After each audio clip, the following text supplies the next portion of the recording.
tumekusanyika pamoja wawili watatu, andiko inasema katika Mathayo 18 mstari wa 20 kwamba Yesu atakuwa pamoja nasi, na yeye ndiye kichwa cha kanisa. Yeye ndiye kichwa cha kanisa, na mahali popote watu wanasema kwa jina lake, yeye hakosekani mahali hapo. Kwa hivyo karibuni sana nyote ambao mmekuja, wale ambao wageni, karibuni tena. Bwana wabariki kwa kuabudu na sisi, na wale wenyeji pia Bwana wabariki sana. Tunafurahia pamoja nanyi. Sijui nani atanipatia sauti, nasikia sauti kama iko chini sana. Kwa hivyo Bwana wabariki sana, neema ya Mungu watoshe kwa kuweza kuwa pamoja nasi. Haleluya. Haleluya. Asante sana. Asante. Tunataka aweze kushiriki neno asubuhi ya leo na mchana wa leo. Leo tuko na mambo mengi ambayo yako mbele zetu. Tuko na Holy Communion, na pia tutakuwa na wakati wa kuombea mahitaji ya kila mmoja wetu siku ya leo, kwa sababu ni siku tuliweka hivyo, siku ya Holy Communion, siku ya mwisho wa wiki wa mwezi, siku ya kuhudumia kila mmoja wetu. Kwa hivyo tuko na mambo mengi, na naamini Bwana ataenda kutuwezesha. Kwa hivyo karibuni sana. Leo nataka nikaweze kuzungumza juu ya kumtumikia Mungu. Juu ya kumtumikia Mungu, kwa sababu mimi mwenyewe binafsi ninaamini sana. Kuna mambo mawili matatu ninaamini sana ambao kila muamini anastahili kuwa anafanya. Kila muamini atakuwa anafanya. Naomba Mungu atuwezeshe tunapoendelea na mafundisho ya siku ya leo ayataje, ili ukaweze kutembea nao. Na nataka tukaweze kusoma kitabu cha Joshua 24, nasoma mstari wa 14 mpaka 26. Ni mstari 12, na Bwana ataenda kutubariki. Joshua chapter 24, soma verse 14 26. Nasoma kwa Kiingereza, pia nitasoma kwa Kiswahili. Nimekuja kujua tukisoma hivyo, yule ambaye amekosa kidogo ya Kiingereza anaipata kwa Kiswahili, na yule ambaye hapati vizuri kwa Kiswahili apate kwa Kiingereza. Maana ya mafundisho ni kila mmoja wetu akaweza kupata. Kuna mafundisho ambayo inafaa kama hakuwa kwa mafundisho, na tutatoke tukiwa hatujasikia wala hatujaelewa. Maandiko inasema hivi, Joshua chapter 24 verses 14 26. Now therefore fear the Lord. Now therefore fear the Lord. Serve Him in sincerity and in truth. Serve Him in sincerity and in truth, and put away the gods which your fathers served on the other side of the river and in Egypt. Serve the Lord. And if it seems evil to you to serve the Lord, choose for yourselves this day whom you will serve, whether the gods which your fathers served that were on the other side of the river, or the gods of the Amorites in whose land you dwell. But as for me and my house, we will serve the Lord. So the people answered and said, Far be it from us that we should forsake the Lord to serve other gods. For the Lord our God is He who brought us and our fathers up out of the land of Egypt, from the house of bondage, who did those great signs in our sight, and preserved us in all the way that we went, and among all the people through whom we passed. And the Lord drove out from before us all the people, including the Amorites who dwelt in the land. We also will serve the Lord, for he is our God. We also will serve the Lord, for he is our God. We also will serve the Lord, for he is our God. But Joshua said to the people, you cannot serve the Lord, for he is a holy God. He is a jealous God. He will not forgive your transgressions nor your sins. If you forsake the Lord and serve foreign gods, then he will come and do you harm and consume you after he has done you good. After he has done you good. After he has done you good. After he has done you good. Verse 21. And the people said to Joshua, no, but we will serve the Lord. So Joshua said to the people, you are witnesses against yourself that you have chosen the Lord for yourselves. That you have chosen the Lord for yourselves to serve him. And they said, we are witnesses. Now therefore he said, put away the foreign gods which are among you, and incline your heart to the Lord God of Israel.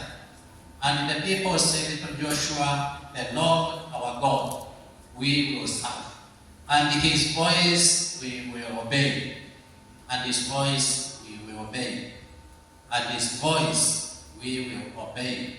So Joshua made a covenant with the people that day, and he made that day, and he made for them a statute and an ordinance in Shechem. Then Joshua wrote these words in the book of the law of God, and he took a large stone and set it up there under the oak that was by the sanctuary of the Lord. Kwa haraka akanisome kwa Kiswahili. Basi sasa mcheni Bwana, kamtumikie kwa unyofu wa moyo na kwa kweli, na kuiweka mbali miungu ambayo baba zenu walitumikia ng'ambo ya mto, na huko Misri kamtumikie yeye Bwana. Nani kama mkiona ni vibaya kumtumikia Bwana, chagueni hivi leo atakayemtumikia, kwamba ni miungu ile ambayo baba zenu walitumikia ng'ambo ya mto, au kwamba ni miungu ya wale wa Amori ambao mnakaa katika nchi yao. Lakini mimi na nyumba yangu namtumikia Bwana. Au watu wakajibu wakasema, hasha,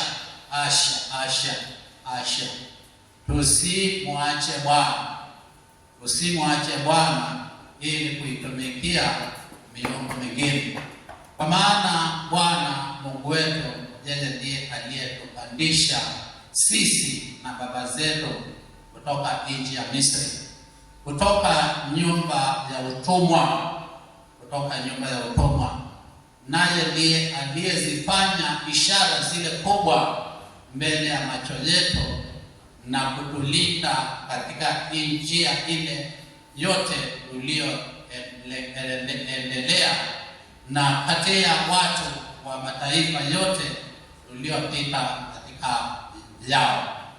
Bwana ndiye aliyewafukuza watu wa mataifa yote watoke mbele yetu, na Waamori waliokaa katika nchi hii. Basi kwa sababu hiyo sisi nasi tutamtumikia Bwana, maana yeye ndiye Mungu wetu. Joshua akawaambia watu, hamwezi kumtumikia Bwana, kwa kuwa yeye ni Mungu mtakatifu, yeye ni Mungu mwenye wivu. Yeye ni Mungu mtakatifu, yeye ni Mungu mwenye wivu. Hata wasamehe makosa yenu wala dhambi zenu, kama mkimwacha Bwana na kuitumikia miungu mingine. Ndipo atageuka na kuwatenda mabaya na kuangamiza baada ya kuwatendea mema. Lakini hao watu wakamwambia Joshua, lakini tutamtumikia Bwana. Joshua akawaambia watu, nyinyi mmekuwa mashahidi juu ya nafsi zenu ya kuwa mmemchagua Bwana ili kumtumikia yeye. Wakasema, sisi mashahidi. Akasema, basi sasa iondoeni miungu mingine iliyo kati yenu, kaielekeze mioyo yenu kwa Bwana Mungu wa Israeli. Ndipo hao watu wakamwambia Joshua, Bwana Mungu wetu ndiye tutakayemtumikia, na sauti yake ndiyo tutakayoitii, Basi Joshua akafanya agano na wale watu siku ile, akawapa amri na agizo huko Shekemu. Joshua akayaandika maneno haya katika kitabu cha Torati ya Mungu, kisha akatwaa jiwe kubwa akalisimamisha huko chini ya ule mwaloni uliokuwa karibu na patakatifu Bwana. Baba, ninakushukuru na kusema ni asante kwa ajili ya neno lako ambao tumesoma mchana wa leo kutoka kwa kitabu chako takatifu kwa umoja na pamoja. Tunaomba wewe mwenyewe aweze kulitumia neno hili unena zaidi na mioyo yetu. Mungu atemana neno, kuongezea kile ambacho tumepata kupitia kwa neno hili ambao tumesoma mchana wa leo. Ukatuelekeze, ukatufundishe, ukatutakase, ukazungumze na ule mtu wa ndani mchana wa leo kupitia kwa neno hili la himizo wa Mungu aliye hai. Pokea sifa zako na heshima milele na milele, Mungu wako na Baba yangu. Nisema neno lako lina thamani kubwa, kwamba haitatoka bure, lazima litimize lengo na kusudi ulioliweka. Maandiko hayo uliyoyaweka kwenye kitabu chako, ulijua ya kwamba siku kama ya leo yataweza kuzungumza mahali hapa, na ukaweka kusudi ya hiyo neno kwa ajili ya watu wako. Naomba likawe ni faida, katujenge, na Bwana ukaonekane na kila neno la leo. Katika jina la Yesu napata kuomba. Amen. Bwana asifiwe. Kama vile nimesema, nataka nizungumze kwa kifupi juu ya kumtumikia Bwana. Nataka tuangalie kama inawezekana juu ya kumtumikia Bwana mchana huu wa leo.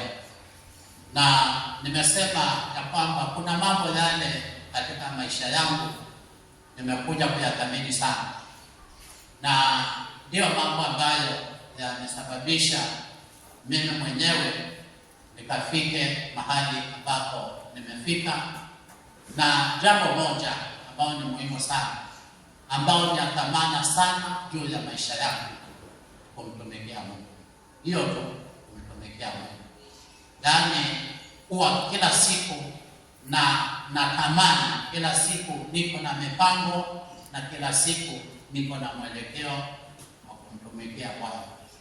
Hiyo ninathamini sana, ni muhimu. Na ndio sababu mara kwa mara utaona nikihimiza juu ya kumtumikia Mungu, kwa sababu ya kwamba ni kitu kizuri. Ukichagua wewe mwenyewe kuwa mtumishi wa Mungu, ni kwa faida kubwa sana. Yaani hata maisha yako yenyewe yanabadilika, na unakuwa na thamani na mwelekeo wa maisha usiotingizwa na jambo lolote. Haleluya. Tuko pamoja, usiotingizwa na jambo lolote. Nakumbuka wakati ambapo niliokoka, ni kama nilianza kumtumikia Mungu mara moja wakati nilipookoka. na sikuwa nimechagua mimi mwenyewe kuwa mtumishi wa Mungu, lakini nililazimika kuwa mtumishi wa Mungu. Na kitu ambacho kilitendeka wakati nilipookoka tu, kuna ndugu mmoja tulikuwa tunafanya kazi na yeye, na akaniingiza kwa kikundi cha wazee, Men Fellowship, kwa sababu nilikuwa ni mzee. Na wakati ambapo niliingia kwa Men Fellowship, mara moja yeye mwenyewe akasema, hata huyu kwanza ni mtu wa hesabu, huyu anaweza kuwekea pesa yetu, mtu wa hesabu. Na mara moja nikapewa vitabu. Yeye mwenyewe kwanza ndiye alikuwa assistant, akawa assistant wangu na akanipatia kitabu nikuwe kiongozi, treasurer in other words. Na Mungu akanisaidia sana, mambo ya wazee kubadilika kabisa, kwa sababu pesa huwa zinazungumza na zinaendesha mambo mengi. Kukawa na transformation kubwa sana katika hiyo kikundi cha wazee, na pesa zikaongezeka. In fact, nakumbuka wakati wa handing over ilitolewa tu pesa siri kwa mfukoni, hazikuwa kwa benki, kama 4,000 nikapewa. Hizo ndio balance ilikuwa. Na wakati ambapo niliweka foundation na msingi wa mambo ya pesa zikaongezeka sana. In fact, kukawa kwa mwaka tuna operate budget ya 400,000. Na zilikuwa ni pesa nyingi wakati. Na nikatoka hapo nikaendelea kuwa deacon kwa kanisa, nikawa kiongozi wa wazee, na sasa ikaendelea kutumika mpaka nikawa mchungaji. Kwa sababu gani? Kumtumikia Mungu kuna faida kubwa sana. In fact, wacha nikwambie, wewe kama mtoto wa Mungu lazima umtumikie Mungu. Lazima kuwe na njia yako mwenyewe ya kumtumikia Mungu. Ufalme wa Mungu si wa kuja Jumapili na kukaa hapa kwenda nyumbani. Kuna mambo mengi ambayo utakosa ya maisha yako kwa sababu ya kutokuwa na mipango ya kumtumikia Mungu. Kuna mambo mengi. Na nataka niseme ya kwamba wakati ambapo Joshua alizeeka, wakati wa uzee wa Joshua, alijua kwamba hana siku nyingi za kuishi. Alikuwa inasema aliita wana wa Israeli wote, akawaita, akawaketisha chini, akawakumbusha. Ukisoma hiyo Joshua chapter 24 yote akawakumbusha yale Mungu ametenda kwa ajili ya maisha yao. Alianzia huko Mesopotamia, kule ambako baba Abraham alikuwa, na azungumza kueleza vile ambavyo babake Abraham Abraham aliitwa na Mungu kutoka huko, akaitwa kutoka huko Harani, akafukishwa ng'ambo ya mto, akapelekwa nchi ya Kanaani, na akakumbushwa kule ambako vile walipelekwa, walienda kule Misri, wakakumbushwa vile ambavyo na ni Mungu alikuwa anazungumza kupitia kwa Joshua, na akawaeleza yale Mungu ametenda juu ya maisha yao, vile ambavyo Mungu amewapigania na ile njia ambao amewapitisha. Na akawaambia hivi, nyinyi sasa mnakaa katika nchi ambao iko na miungu mingi, na mnajua miungu ya mambo ile nyingine ya Jordani, mnajua. Na akawaambia sasa, Mungu ambaye ametenda mambo haya, ni lazima nyinyi ukaweze kuchagua ni nani ambaye unataka kumtumikia, kama ni miungu ya mambo ile na miungu ya Waamori na miungu ya Misri, ama mtamtumikia Mungu Bwana wa majeshi. Bwana wa majeshi. Nataka niseme ya kwamba kumtumikia Mungu it is a choice. It's a choice you make. Hakuna atakayeweza kukulazimisha kumtumikia Mungu.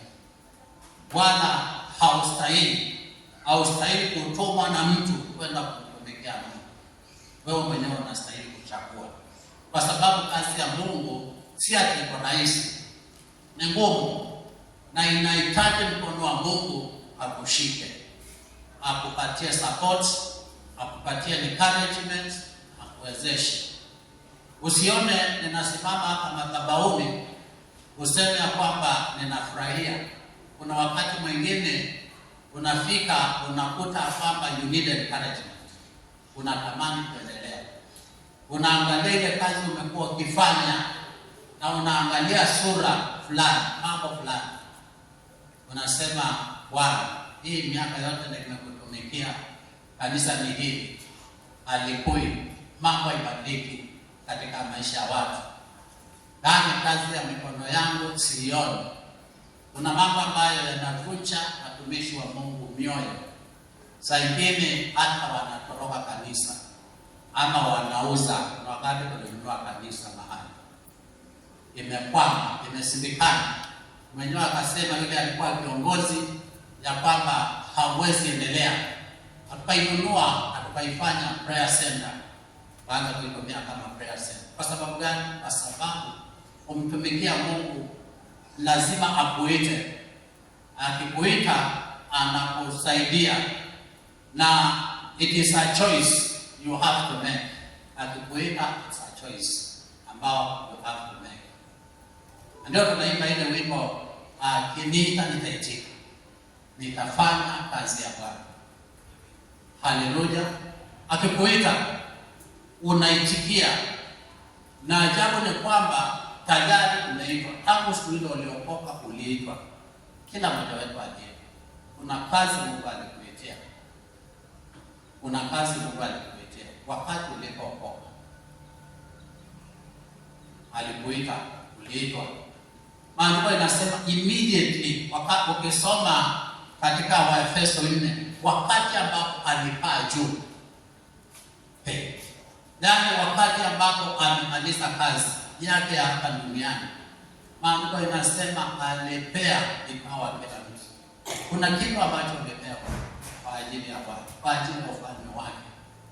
Kuna kitu hapo, kuacha hivi hapana, kuna kitu. Kwa hivyo umeitwa, tayari umeitwa na Bwana, tayari umeitwa ni Bwana. Kuitikia ndio sasa nasema it's a choice of it's a choice. It's a choice I have to make.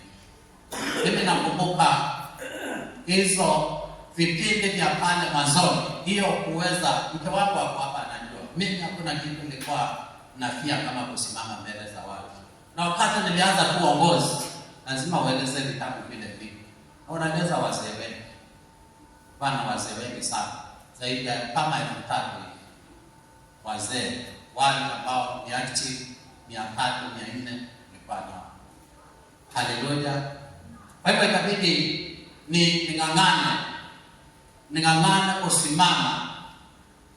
Na wakati nang'ang'ana kusimama, nikapitia changamoto zingine kazini, mahali ambapo nilikuwa ninafanya kazi.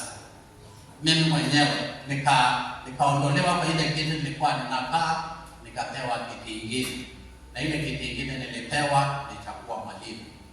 Nikawa pia mwalimu, lazima nisimame mbele za watu. Na wakati ambapo nilipewa, niliyasema hiyo you are joking. Mimi nisimame mbele ya watu niwafundishe mambo ya kikazi. Nikasema huyo anacheza. Na nikakataa.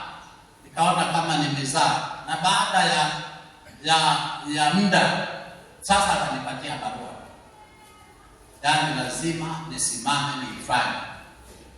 Na ajabu, wakati nilienda kufundisha siku ya kwanza, watu wakafurahi sana. Watu wakafurahi sana. Hadi ikawa na impact kubwa sana. Na nikaanza sasa kufundisha. Nikakuwa mwalimu. Sasa Mungu alikuwa anavunja ile fia ambayo nilikuwa nayo, ilikuwa inasimama kinyume cha kazi ambao ameniitia. Na nikaja nikaamua katika huduma. Nikasema mimi mwenyewe kila kazi nitakaopewa kanisani nitaifanya. kila kazi ambayo nitapewa, hata kama naona siwezi, nitaifanya. Nikaambia moyo wangu hivyo, nitaifanya. Sitaogopa, hata kama kuna via, nitang'ang'ana, nisimame, niifanye. Hata kama ninaona ni ngumu sana, nitaifanya. Kwa sababu gani? Kwa sababu nilikuja kujua ya kwamba Mungu hawezi kukupatia kazi ambayo wewe mwenyewe huwezi. Na Mungu akupatie kazi akufadhaishe. Anakupatia kazi akufundishe, akujenge na utumike kwa faida. Hivi tulivyo, kuna kazi Mungu ameweka kwa kila mmoja wetu. Tayari kuna mipango amefanya katika maisha yetu na tuelekeza mahali. Na hapo mahali ambapo tunaenda, kuna njia ya kupitia. Na njia ambayo Mungu ameweka moja ni ya kumtumikia. Yaani kutumikia Mungu na kufungua kwa mambo mengi sana. Hivi umefungwa kama umtumikie Mungu, acha nikwambie, umefungwa. Na umefungwa ili usifikie ile kusudi Mungu ameweka mbele yako. Ukisoma Joshua wa kwanza, utaona Joshua wakati Musa alikufa, kitu kimoja ambacho Mungu alihimiza sana kwa Joshua, alimwambia usiogope. Usiogope, vile nilikuwa na Musa nitakuwa na wewe. Usiogope. Kwa sababu unaona yeye alikuwa si mtu ambaye ni wajuu sana. Alikuwa ni soja. Alikuwa ni mtu wa kuongoza pale wa vita, Joshua. Na sasa Mungu amemgeuza mara moja. Amekuwa yeye ndiye atakayeongoza watu zaidi ya 2 milioni atakayewaongoza. Awe kiongozi wao. Na kawaida yeye mwenyewe lazima alifikiria kwamba siwezi kushia kwa viatu vya Musa. Siwezi. Lakini Mungu akamwambia usiogope. Nitakuwa na wewe. Vile nilikuwa na Musa, nitakuwa na wewe. Na Mungu akamwonyesha pale katika mto wa Yordani, wakati ambapo mto aligojea mto ukafurika maji. Na wakati umefurika maji namna hiyo, akamwambia sasa jitayarishe mvuke ile mto. Leo nitakutukuza kwa macho ya wana wa Israeli. Yaani kumthibitisha kwamba yeye ni kiongozi. Wewe ni kiongozi. Ni vile tujasimama. Na unaona watu hawa ambao wana wa Israeli walisema ya kwamba watamtumikia Mungu na ndiye peke yake atakayesikiliza sauti yake. Mungu ashakuzungumzia. Wewe mwenyewe ndio unastahili kusikia sauti yake na kuweza kusimama kwa ile njia ambayo Bwana amekuita. Mimi nataka uelewe hivyo, na kwamba sauti ya Bwana bado haujatii. Kuna mahali Mungu amekutoa. Kuna kazi Mungu amekuweka ndani ya moyo wako. Kuna kitu unaona, kuna pengo ambao unaona unaweza kusimamia na mambo yakaenda, mambo yakanyoka, vitabu vikanyoka, kazi ya Mungu ikasonga mbele. Na hujazuiwa na mtu. Hujazuiwa, ni wewe mwenyewe haujaamua. Ukiamua tu, Mungu anachukulia kutoka hapo. Ukiamua, Mungu anachukulia na anakuongoza na anakuonyesha njia ile ambayo unastahili kupitia na anakuonyesha mwanzo wa kupitia mambo ya kuendelea katika maisha yako. Hao wana wa Israeli walizungumza na Joshua. Na Joshua akawaambia hivi, akawaambia ni nyinyi mtakaoamua yule mtakayemtumikia. Lakini mimi mwenyewe, it's a choice. Mimi mwenyewe nimeshaamua ya kwamba mimi na nyumba yangu. Unajua nyumba yako ni muhimu. Wewe ndio unakuja hapa na unaacha mtoto wako nyumbani, naacha dada yako nyumbani, naacha watoto wako nyumbani. Lakini familia huwa zinamtumikia Mungu pamoja. Kwa sababu familia ambayo wewe unatoka, wewe ndiye certifying factor. Yaani wewe uko na kibali cha Mungu, na kwa sababu uko na kibali cha Mungu, Mungu anaangalia ile nyumba yenu ama nyumba yake. Hata kama kuna walevi, hata kama kuna watu hawajaokoka, hata kama kuna watu wanapiga watu ngeta, wametakaswa na wokovu wao ule ambao umeokoka hapa. Na kwa sababu ya hiyo, wewe ni mtumishi wa Mungu. Mungu amekuweka mahali pa juu sana, kwa sababu ya kwamba kupitia kwako watu familia inaonekana tofauti katika nyumba yenu, na anakuhesabu ya kwamba wewe ni mtumishi wa Mungu. Na akasema mimi mwenyewe na nyumba yangu nitamtumikia Bwana. Na hao wale wakamwambia, na sisi tunakumbuka vile alipandisha watu wetu kutoka Misri, vile alipandisha wetu walikuwa hapo wakiwa youngsters. Sisi tunakumbuka vile alitutoa katika utumwa na akatupigania vita njiani, na sasa ametufikisha katika nchi hii ambao Bwana ametupatia. Alikuwa amewakumbusha, manyumba mnaishi hamkujenga, matunda mnakula hamkupanda. Bwana alikuwa amewapatia nchi ambayo iko na chakula, asali iko na maziwa, iko na mambo mazuri na wakaamua wakasema, huyu Mungu ambaye ametenda mambo yote haya, sisi tutamtumikia. Mungu. Na Joshua alikuwa inasema, aliandika hiyo kukubaliana kwa kitabu cha sheria za Bwana, amri za Bwana, akaandika kama makubaliano, covenants. Kwa sasa ni covenant, makubaliano. Wao watamtumikia Mungu Bwana wa Israeli, na wakamwambia, Mungu huyo unayemtumikia ni Mungu mtakatifu na ni Mungu ambaye ako na wivu. Kwa hivyo mkimtumikia vizuri atawabariki, lakini mkimtumikia vibaya, yeye mwenyewe atasahau yale mema ambayo amewatendea na atawaadhibu. Hivyo ndivyo Mungu alivyo. Kwa hivyo mtumikieni Mungu. Kama mmeamua kumtumikia Mungu, mtumikieni Mungu. Na mimi nataka nikwambie wewe ambao uko hapa, wewe Mungu amekutendea mambo mengi sana. Wacha nikwambie, hivi kukaa kwako hapo ni neema ya Mungu. Neema. Kukaa ile kuketi. Hii wiki ambayo imepita, nimekuwa mimi siketi chini. Hata nilienda mahali nikaambiwa niketi, nikasema mimi hata ni kama nimeacha kuketi, kwa siketi hivyo nafikiria. Haleluya. Kwa sababu nilikuwa na shida hapa kwa mgongo, nikiketi chini kuinuka ni kazi.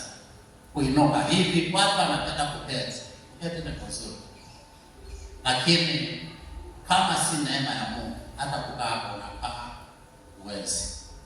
Nikafanya wiki nzima mambo ya kusimama, yaani nasoma nikisimama, na ubiri nikisimama, na fanya kila kitu nikisimama. Aidha nisimame ama nilale, na nikilala na lala. Sasa unaona shida ingine, naweza lala hata mchana. Sasa manake nimelala, na mimi sitaki kulala, nalala. Kwa hivyo Mungu wewe anakutendea mambo mengi, na zaidi hao watu ambao walikuwa ni wana wa Israeli, umetendewa wewe mwenyewe. Kwanza uko na Kristo ndani ya maisha yao, hawakuwa na yeye. Haleluya. Alikuwa hajashuka, hajakuwa kuja kuokoa. Wewe uko na Yesu Kristo, uko na Roho Mtakatifu, uko na kila kitu ambacho unahitaji katika maisha yako. Umepewa kila kitu, uko na afya njema, wewe uko na nguvu. Haleluya. Uko na nguvu, uko na akili. Yaani wewe ukisimama mbele za mtu atakubali kukusikiliza. Hivi hata kama ni stranger, utasimama tu na yeye hivi na atakwambia kitu, kwa sababu wewe Mungu amekurembesha. Uko na ile akili ya Mungu, ile neema ya Mungu, kibali cha Mungu uko nacho. Ukataliwi. Nilikuwa kuna dada mmoja rafiki yangu, na ni vizuri nimemkumbuka kwa sababu kuna kitu nilikuwa nimepanga nifanye. Haleluya. Na siku moja akituhubiria alisema ya kwamba kuna kitu kimoja aliamua yeye mwenyewe. Aliamua ya kwamba hatakataliwa na mtu. Yaani aonekane tu hivi apuuzwe. Ama ateme watu wateme mate chini ama wafanye kitu. Alisema moyoni mwake yeye hata waikubali akataliwe na mtu. Na ni kitu ya kuamua. Kitu ya kuamua. Vile vile unajipresent. Vile ambavyo utukufu wa Mungu umejaa juu ya maisha yako, na kwa kuna mtu ambaye anaweza kukuuza. Anaweza kukuuza. Haleluya. Haleluya. Anaweza kukuuza kwa sababu ya ile utukufu wa Mungu ambao umewekwa juu ya maisha yako. Haleluya. Wewe ni wa maana. Na kwa sababu ya hiyo, you are well equipped kufanya makusudi ya Mungu, kumtumikia Mungu na kile ambacho Bwana ameweka katika maisha yako. Uko na kila kitu. Kitu ambacho unastahili kufanya ni kuamua. Na nimesema ya kwamba kitu nilikuja kufanya katika maisha yangu kwa wokovu ni kukua mtumishi wa Mungu. Kuwa mtumishi wa Mungu. Haleluya. Kumtumikia Mungu bila kulazimishwa na mtu, bila kutumwa na mtu, bila kupewa mshindi wa kuvaa mahasha, bila karibishwa kwa worship team, bila personal ministry. Lazima kuwe na personal ministry. Unakuwa na personal ministry namna gani? Unaamua. Nilikutana na ndugu mmoja, tulikuwa tunafanya kazi ya udikon huko Nakuru. Kwa dikon nikiwa huko Nakuru. Na nikakutana na yeye saa 7. Akaniambia mimi nakimbia naenda hospitali. Nataka kuingia hospitali kama mawili kabla lunchtime haijaisha. Na akaniambia yeye aliamua ya kwamba atakuwa anaenda kuombea wagonjwa hospitalini. Atakuwa anaenda kuombea wagonjwa hospitalini. Hiyo personal ministry. Hakutumwa na mchungaji, hakutumwa na kikundi cha wazee, hakutumwa na deacons. Yeye mwenyewe aliamua ndani ya moyo wake awe na hiyo personal ministry. Sasa hii mchungaji mwenzangu anachukua kanisa huko Nakuru, lakini wakati huo ulikuwa deacons. Yeye anafanya huduma ya kuombea wagonjwa.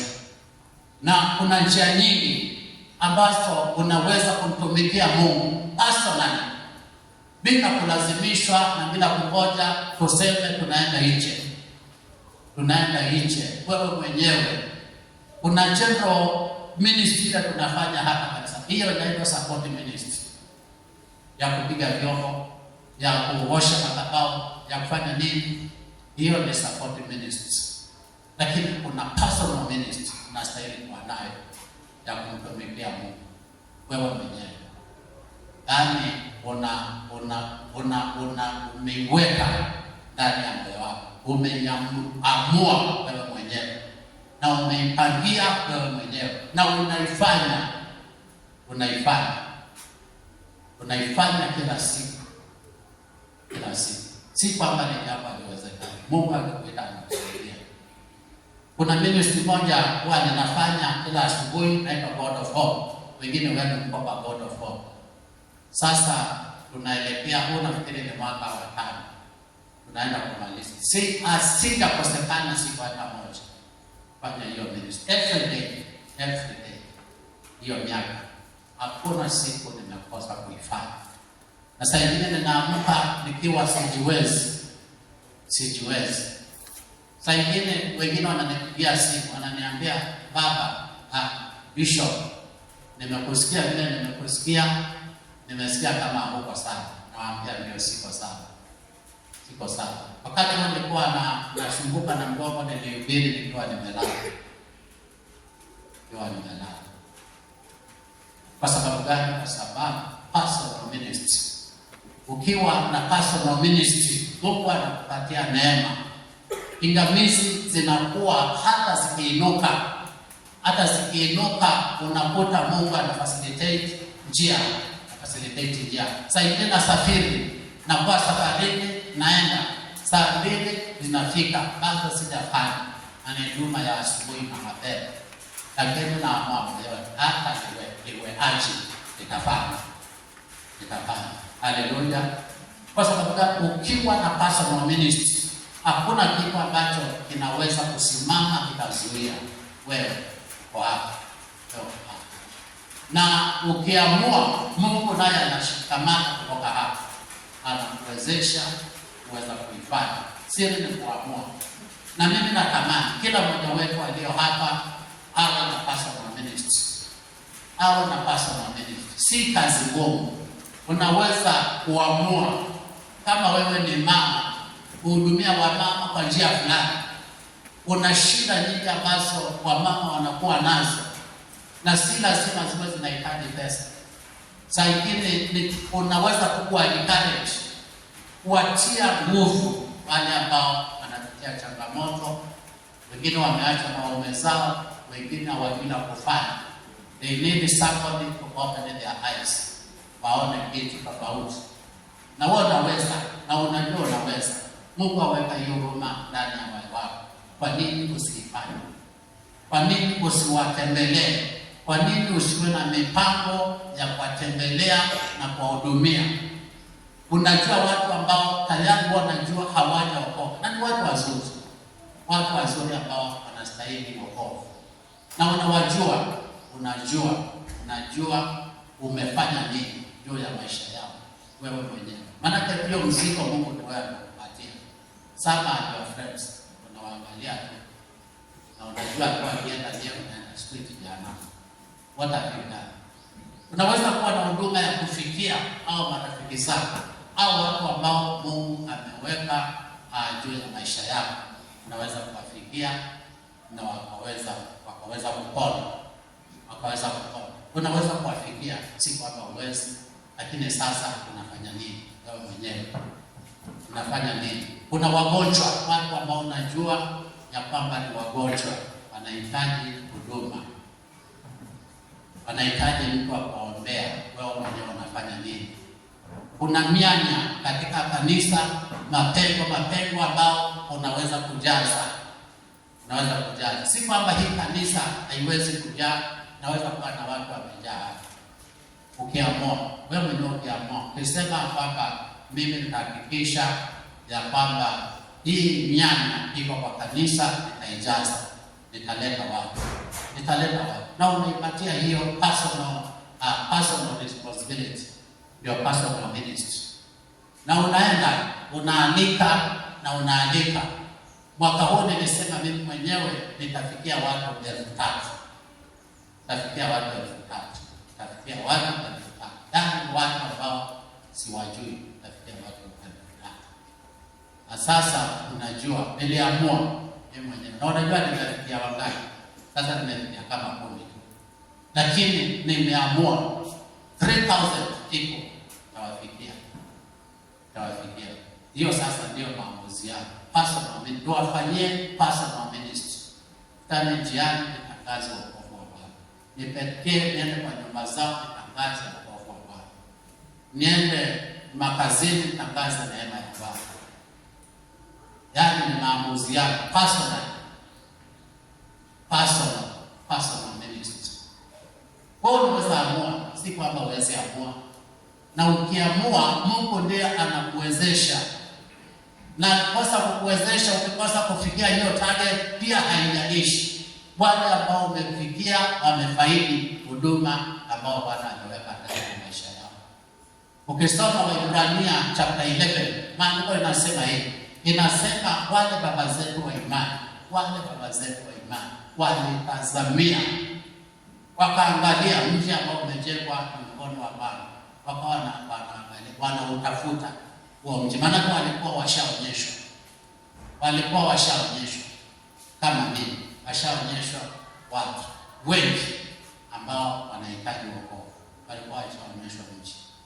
Na maandiko inasema waliishi wakitazamia ule mji na hawakuona, walienda wako mbinguni hawakuona. Na sikumaanisha ati mji huko.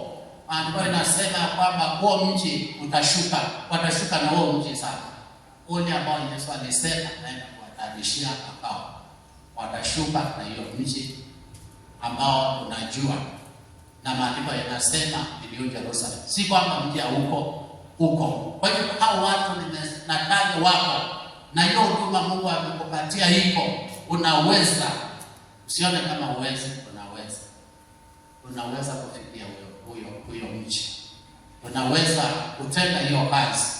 Na ukiamua kutenda, maisha yako yanabadilika. Hivi Mungu anataka kubadilisha maisha yako na anangojea hiyo move peke yake. Hiyo move itabadilisha maisha yako. Watu ndio wataka na upewe jina lingine. Na watu ndio atakupatia jina lingine. Usikie ukitembea mtaani, usikie yule mama anaitwa, yule mama fulani, yule ndugu fulani, yule ndugu ambaye ana-evangelize, yule evangelist, kwa sababu unaonekana ukivangelize, yule ambaye anafufua wafu, yule ambaye anaombea watu, yule ambaye anafanya hii na anafanya hivi. Taitwa jina. Na hiyo jina itakuwa si jina ya bure. Mungu anaita watu kwa majina kulingana na matendo yao. Ile ambayo alipewa na mama yako na baba yako, Mungu anataka kuita jina lingine. Bila alibadilisha sana, kuita Sarai akamwita Sara. Na Abraham akamwita Ibrahim. Mungu anataka kubadilisha jina lako kulingana na matendo yako. Matendo peke yake. Hivi tu watu wengi wananiita bishop. Wengi bishop. Na aniiti kwa sababu gani? Ananiita kwa sababu ya kazi ile nafanya.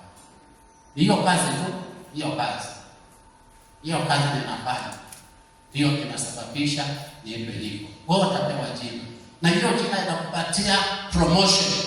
Itakuinua kwa kiwango kingine ambacho Bwana atakuwezesha more and more. Atakubariki kwa watu. Hiyo tu jina au utaenda kwa watu. Kwa sababu ni jina na utumishi. Haleluya. Kwa hivyo mambo mengi ya kiroho na mambo ya maisha yako, normal life yako yenyewe ina ufahari wake, ushindi wake, maendeleo yake na ufanisi wake unategemea utumishi wako. Acha nikwambie, nategemea hii. Kama ulikuwa unategemea hii. Hiyo mahali unataka kufika, unataka kwenda, njia ambayo umepewa ya rahisi, ambao hautembei peke yake, ni njia ya kutumikia Mungu. Wewe ambapo wana personal ministry. Wewe ambapo kuwa na personal ministry. Kando na hii support ministry ambayo uko nayo. Na utaona yale ambao wanatenda. Na kumtumikia Mungu ni njia ambayo yeye mwenyewe alikuwa anasema kumtumikie kabla wakati ulikali mchana. Kuna wakati ambapo pengine utafika na usikie ile sauti Bwana alikuwa anakuongelesha. Anakuambia nenda. Na uwezi enda, maana usiku wako umefika. Pengine sasa uwezi inuka mahali huko. Hauwezi kwenda ile masafara ulikuwa unaweza enda. Hauwezi enda. Hatutakaa strong kila siku. Hatutakaa na neema ile tuko nayo leo kila siku. Unaweza fika mahali usiku wako au umefika, unataka lakini huwezi. Sasa Bwana anakupatia nguvu. Bwana amekuita. Bwana amekufundisha. Bwana amekupigania. Bwana amekushindania. Bwana ni wewe maisha yako ni Yesu Kristo. Kwa nini usitafute personal ministry kaanza kutumika? Kwa nini usitafute? Na ziko nyingi mambo ambayo unaweza kutumia kusaidia watu. Kwa nini usijiamulie wewe mwenyewe? Na usimamie kabisa, ndani usibanduke hapo. 10 years to come. Kama vile ninasema tunakuja ku celebrate 5 years na God of War. Miaka 10 uangalie nyuma. Uangalie nyuma yako. Yaani from where you are starting now. Uangalie nyuma yako. Useme ndio kweli Bwana ni mwaminifu. Nilitoka hapo na niko hapa. Na kipindi hiki amenifanya kuwa kile nilicho leo. Hadi 10 years. 10 years. Na ukitaka wale wataki kwenda masafara marefu 5 years to come. Ama 3 years to come. Maisha ya wengi hapa itakuwa imebadilika. Ukiwa utakamata siri ya kuwa na personal ministry. Personal ministry. Maisha yako yatabadilika. Your responsibilities zitabadilika. The way you see things will change. Maombi yako yatabadilika. Hii saa hii huna kitu ya kuombea. Huna kitu ya kuombea. Nilikuwa nasikiliza mhubiri mmoja anaitwa Cho wa kule Korea. Yule akona kanisa kubwa sana akihubiri. Akasema alipeleka wachungaji kwa prayer camp. Akaenda kuomba kwa prayer camp. Na wakiwa huko alikuwa na wachungaji, alitaja wachungaji kutoka Afrika. 17 minutes hawapo last wakiomba. 17 minutes washamaliza maombi. Shamaliza maombi. Sina 17 ama. Yaani anataka kidogo tu washamaliza maombi. Tani wameombea kila kitu wameombea. Na sasa wako na masaa ya kuomba, lakini 17 20 shaomba wanaliza. Kwa sababu gani? Kwa sababu kwamba hauna personal ministry, hauna mzigo. Lakini ukiwa na personal ministry, maombi yako yanabadilika. Wewe ambao tunakwambia njoo kwa ibada ya maombi, wewe ndio utakuwa wa mwanzo kufika. Na utasema masaa ya kuomba ni machache. Kwa sababu una personal ministry ya kuombea. Haleluya. Uko pamoja? Mimi nakwambia huduma ya kutumika ndio nguvu ya mtu ameokoka. Ndio nguvu. Hii ingine utaenda tu na utakuwa unapeperushwa huku na unapeperushwa kule. Jaribu nikija unaanguka. Usingize ukija unalala. Nani utaenda kwa hisia za mwili wako. Lakini ukiwa na personal ministry, hata nikilala saa 9, saa 10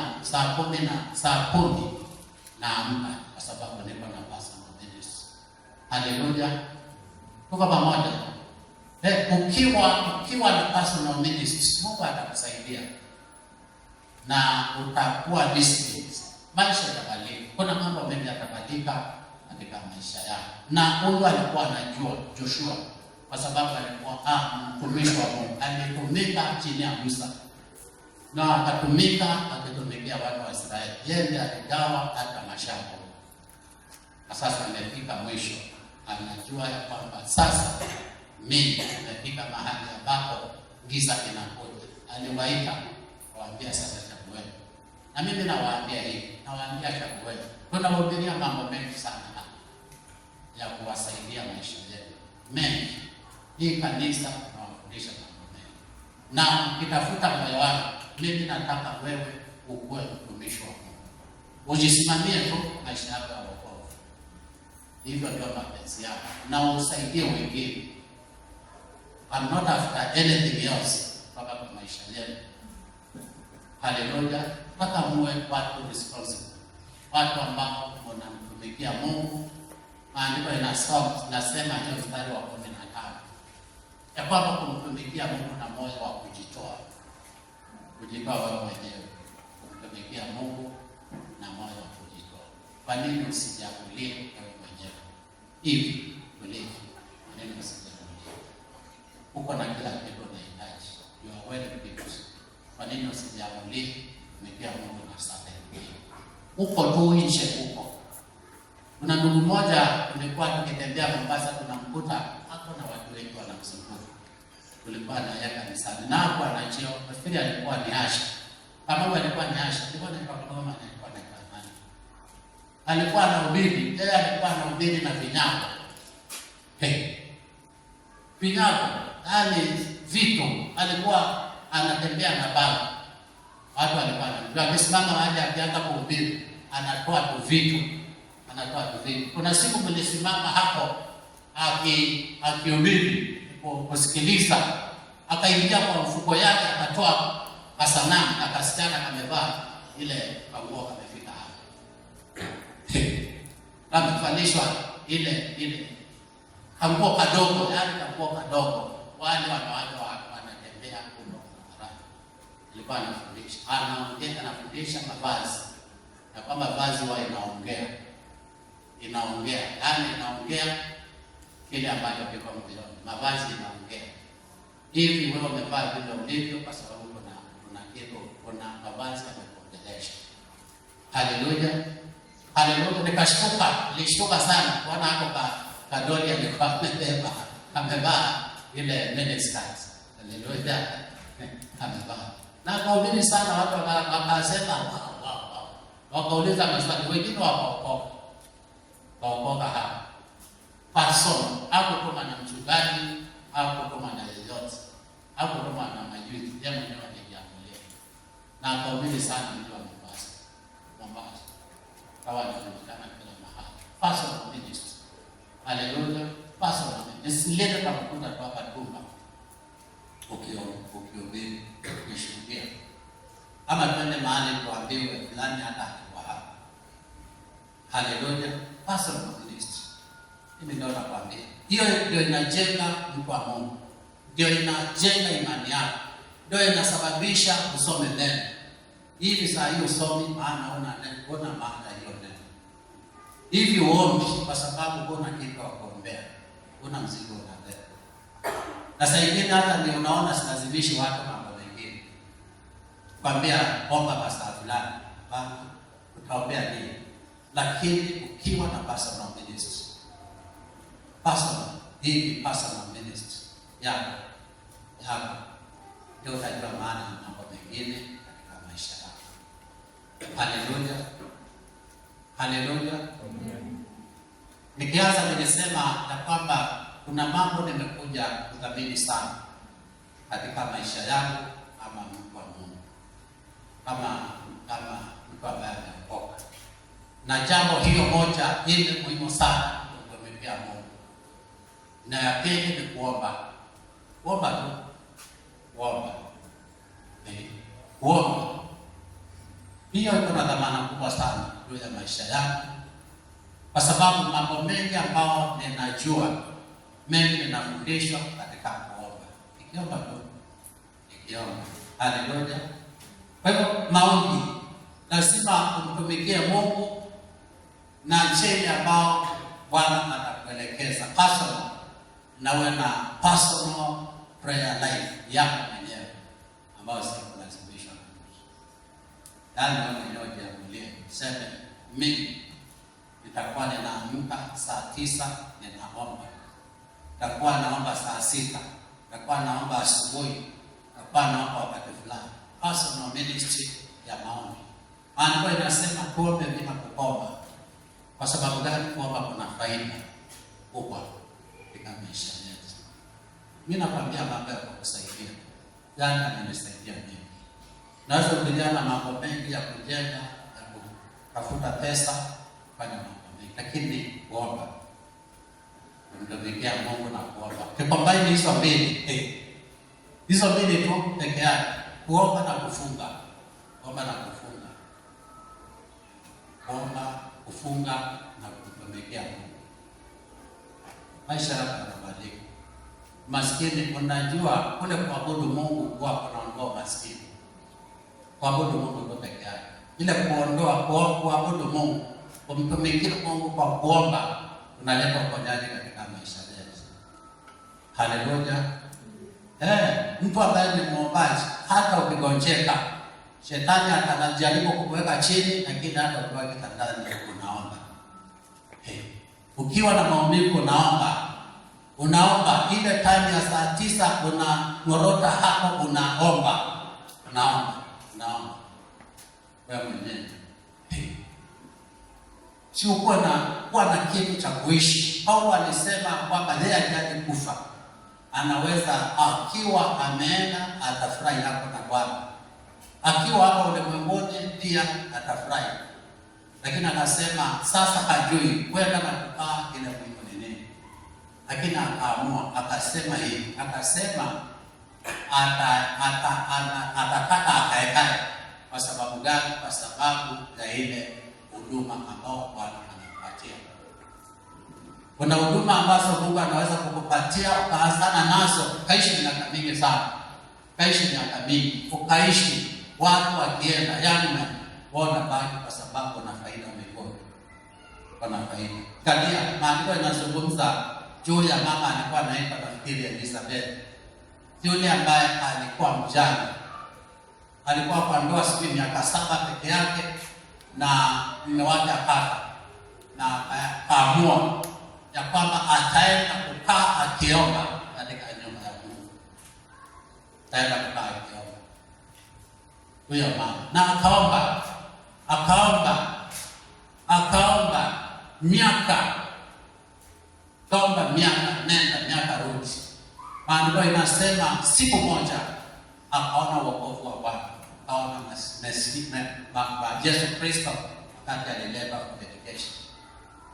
Na mzee mwingine watu walijitoa kuomba waone wokovu wa Bwana. Na wakaomba. Kuna watu wamejitoa kuwa intercessors, wanaomba tu, wanaomba. Kazi yao ni kuomba. Hiyo ni personal ministry, najitoa kuomba tu, naomba. Kuna wengine wamejitoa kusupport ministries. Wanasema mimi kazi yangu ni kusupport huduma zile ambazo ziko wingi. Anakuja hapa anaangalia anasema Bishop huwezi kuwa unarekodi na simu. Naenda analeta vifaa za kurekodi ujumbe. Anaenda. Anakuja anasikiza pia kwa hapa anasema unahitaji mixer ama kitu kingine, naenda nakuletea, nabariki huduma. Naona gari kama hili anasema hai Bishop wewe kama wewe hii si gari ya Bishop, naenda kusupport ministry wako. Anakuja anasema hii kanisa imalizwe huko, akuja jengo support na finances. Naweza kusupport, unaweza, Mungu anaweza kuendeleza na njia hii. Na ukaanza kusupport na kile uko nacho. Hata kama ni shilingi 100 ama 2, naanza kusupport na kununua batteries za mic na kununua hii kulingana na ule uwezo uko nao for now. Mungu akiona uaminifu wako atakupangisha mpaka ujenge makanisa peke yako. Fanya mambo mengi, support ministry. Ukiwa unatumika support ministry, Mungu anakufacilitate. Unakuta uko na wingi wa kupitisha. Mungu wingi wa kupitisha. Uko na nyingi unapitisha. Na hiyo Paulo aliwaandikia Wakorintho katika kitabu cha pili cha Wakorintho 9:8.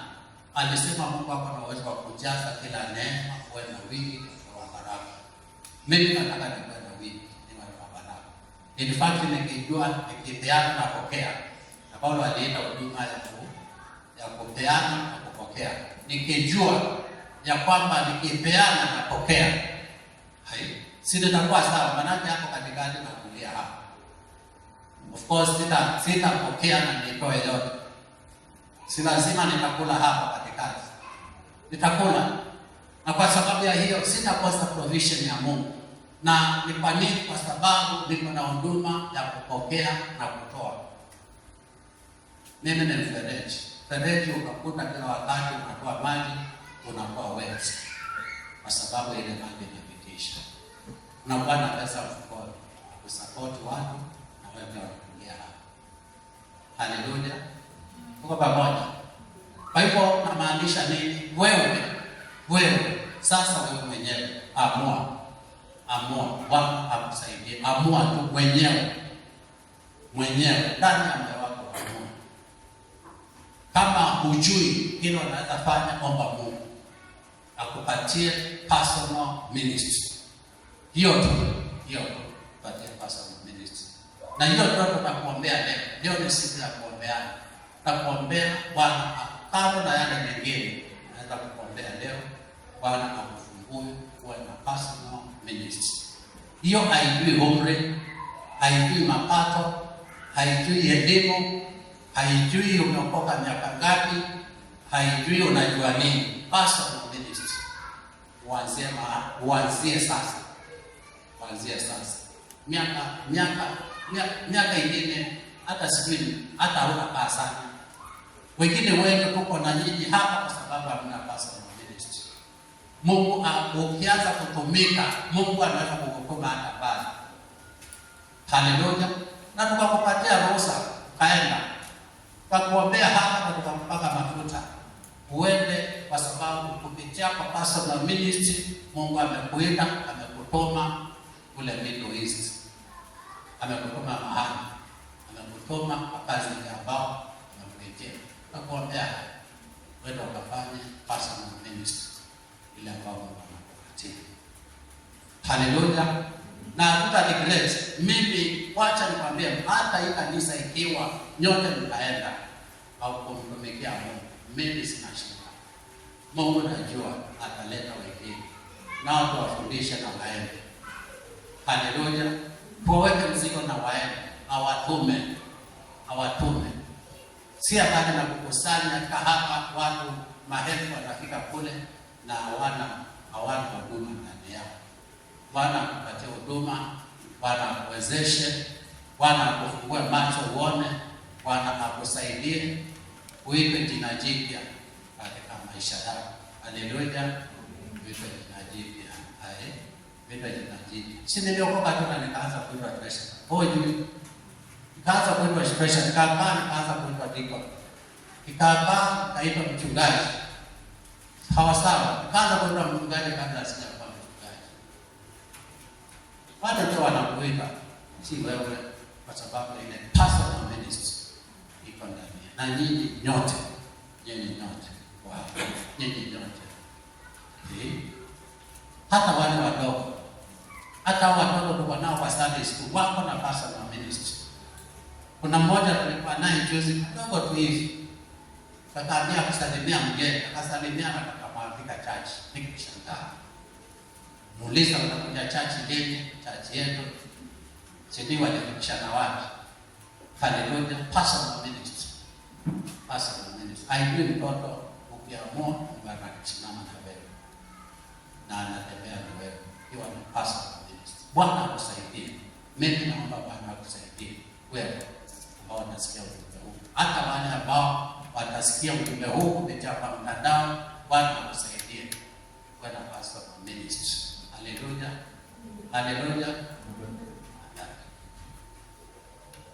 Ajua hiyo ndio Mungu atalipa. Ukisoma Revelation chapter 22.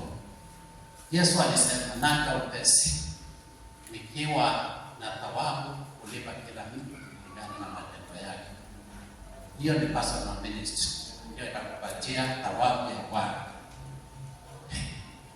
Simesema papishwe crown useme hai na ile alipata lini wewe mstana ulikuwa tunamwona anatulia hapo kwa church yetu. Wengine hivyo commander of the army of the Lord as man mtu kutoka hapa. Useme huyo si wetu tunamjua alifikaje kiwango hicho.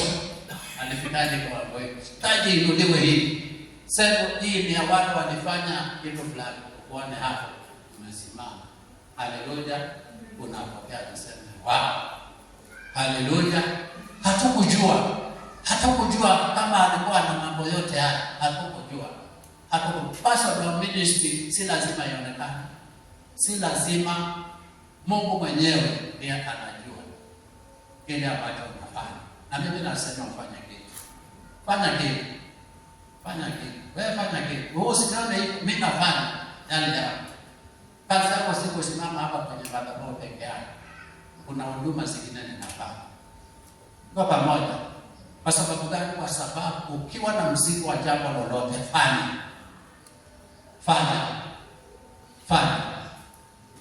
Na utaweza kuona ushangae. Unaweza kuona mbinguni ukashangaa. Ukasema hatukujua bishop wetu alikuwa na mambo yake. Yale ambayo natarajia watu wanawaona na unawajua wapokee. Kuna Mungu kama mimi hapo. Kwa sababu gani? Kando na yale unajua, iko na personal ministry. Tuko pamoja, tuko na personal ministry. Saa ingine watu wakizawadiwa, unaweza kuona kama wakati mwanzana zawadi watoto hapa mwisho wa mwaka, unaona vitoto vingine vinashinda vikija. Wale wakuja mapema hapo, wale wanasoma hii hapo, wale wanafanya hii hapo. Sasa unashangaa hizi zawadi zile nyingi sana anazipeleka wapi? Kwa sababu Mungu anajua ila kulingana na matendo yake. Bwana atusaidie. Haleluya, atusaidie. Mimi naomba hivi, Bwana kupatie personal ministry. Wacha tukaweze kuomba.